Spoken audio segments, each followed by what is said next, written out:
I will teach you the right way to live. I will be your guide, and I will take care of you. Psalm 32 verse 8.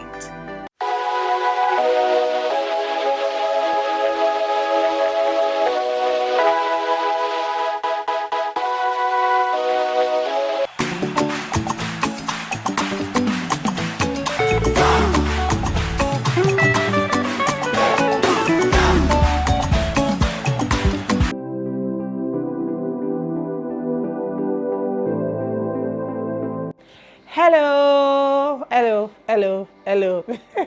Hello guys, welcome to Live, Love and Laugh with Tosin. It's been a minute, maybe longer than a minute, but yeah, I'm happy to be back. And I had a few people reach out to me to say, Tosin, where have you been? And I'm like, oh, so you people missed me, and my biggest fan happens to be my mom, because she called me yesterday. I said, she has not seen me on Facebook. She has said, hey, so you've been watching my videos and you didn't even give me honors or kudos, or something, but I'm just so happy for all the love and for everyone who's checked in. I'm doing good. I'm hoping that I can be back to this routine and filming every week, but I'm happy to be back today. Yeah, so let's do this. If you're new to my channel, welcome. I'm based in Lagos, Nigeria, and I film about all things living, loving and laughing.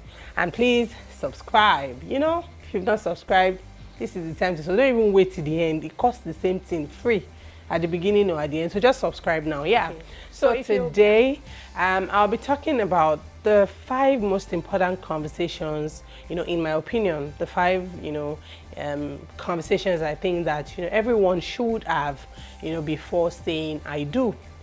And I've had someone reach out to me. It's even been such a long time, and she said to me, can you do a video just talking about what should we be talking about? Sometimes people genuinely just don't know what to talk about, and I'm not a relationship expert or a counselor or a coach or a pastor or anything, so I'll be sharing from my personal experience, and then just from some of the conversations that I've had with my friend that is even a relationship coach. So yeah, I think I'm bringing you verified information, but I just wanted us to have like a very, very relaxed conversation about this subject. I'll be sharing personal experiences too.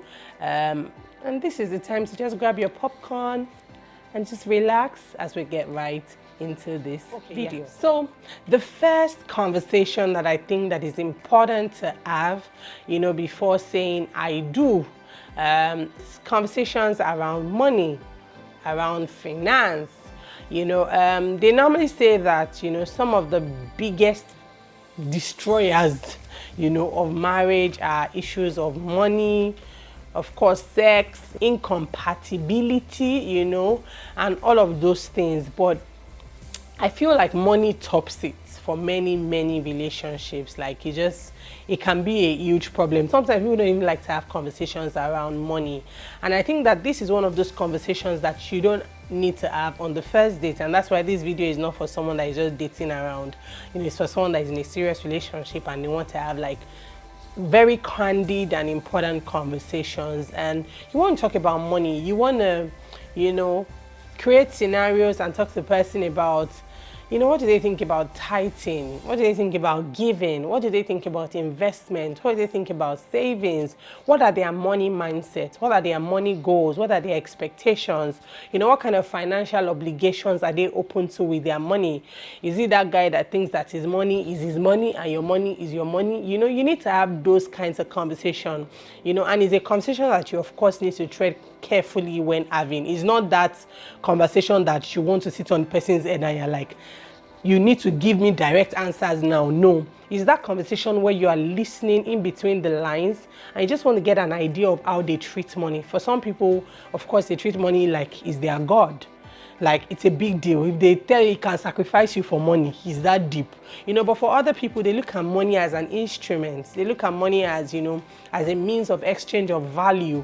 So they are not all about money, So you really need to know so you can decide whether you guys can agree, on that subject, or there's going to be a conflict. For example, someone that was born into a very wealthy home may not really think that money is such a big deal, whereas someone that has drank Gary all their lives who treat money like, you know, if I don't get this money. And so I think it's just important for you to have those conversations and see whether the person's, you know, mindset about money is something that you are cool with, is something that you can cope with. Because if you are not comfortable, you know, with the way the person looks at money, you guys will always be at loggerheads, you know. Yeah, so I think that is very, very important. And I mean, it's not the time to be putting your money together and go and be buying properties together. No way.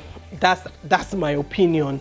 I don't think that you should be making huge financial investments with someone that you are not one with, because you don't want the one that when it's time for you to break up with clear eyes, you cannot see road, because you're like, we bought a property together. Where am I going to? This marriage must work. I mean, we must get married or something. Like, you don't want to get desperate because you've made those kinds of commitments, you know, with him. But you want to have those conversations. I think it's really more about the conversations. I mean, not really the act of like, let us open a joint account.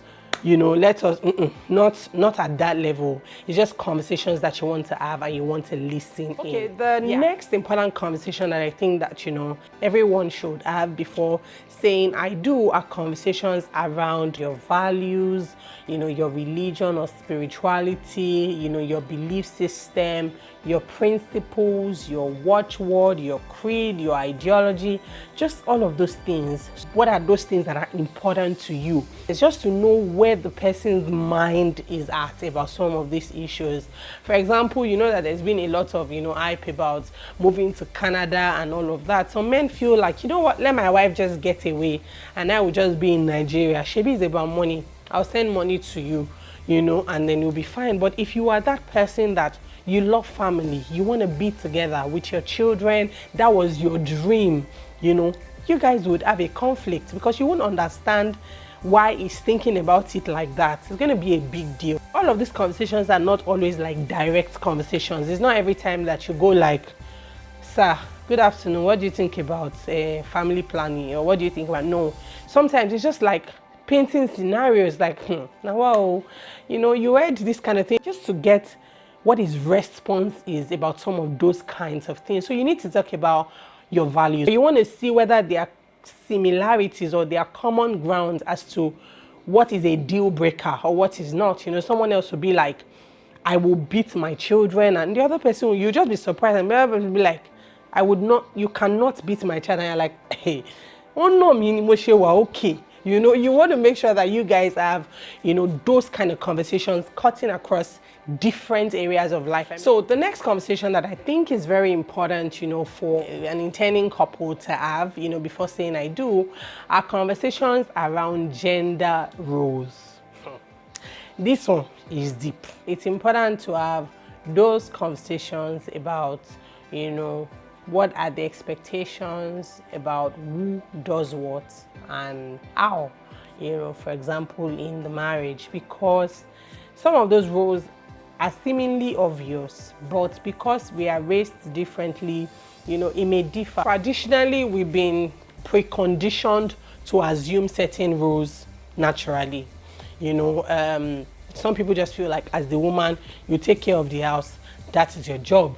You belong in the other room or in the kitchen or something, and then the man needs to go to work, you know, and all of those things. But those are like traditional conditionings, you know. It's not the reality. You know, if you have those conversations, you'll be able to tell where people's strength lies. What happens is that society makes it difficult for people to be who they are. Some men are very, very okay with beating the child, and it's not a big deal. They are very okay. It looks awkward, you get, but whatever works for each couple, it's very important to have those conversations. I've had a friend say to me that when she was going to marry her husband, she told him that, see, I don't like washing toilets. I don't like washing toilets. And it was like, that's not a big deal. We'll get someone to wash it because I don't like washing toilets too. Do you understand? So they have to have those honest conversations around what they like to do and what they don't like to do. For example, I'll use myself as an example. I'm not happy to be a housewife. I don't know if you get what I mean. I have like so many dreams and aspirations, and my husband knows that he will kill me if he locks me in the house. Do you understand? Because that's not how I am wired, you know. So you want to make sure that you have those conversations so that it is clear. Nobody will be disappointed, you know, when you eventually marry. I think that what's important, you know, to state is that be happy to do you. Do what works for you and your spouse, because it really doesn't matter who does what, you know, in the real sense, in your home, because it's your home. And as long as it gets done, it really doesn't matter who does it. As long as the person doing it is happy to do it. So if the man is happy to bathe the child, you know, while you are, you know, working, it's okay. It's your home. It's okay. There's no wahala. So you don't have to try to fit into, you know, societal, you know, modes, because you just be doing yourself a disservice. Because how marriage is supposed to work is you're supposed to bring your best self, your strength, and play to your strength, and the other person will play to their strength. But if you're trying to play to cultural expectation, you'll be undermining yourself and you really wouldn't be true to yourself. So for example, a woman who genuinely, you know, does not know how to cook, but because of course society just expects that she must cook, she's slaving herself. I'm not saying that, you know, anybody, me, I'm a good cook, and it will be nice if you can, you know, learn how to cook, but I'm just using that as an example that, you know, sometimes you may just, your husband may be okay with you getting a chef, and it will be okay, and there will be no problem. Do you understand? So whatever really works for you. But of course, society will say, how can you say you are not willing? You will learn, you will say, and maybe she's like maybe she's even the breadwinner in the home.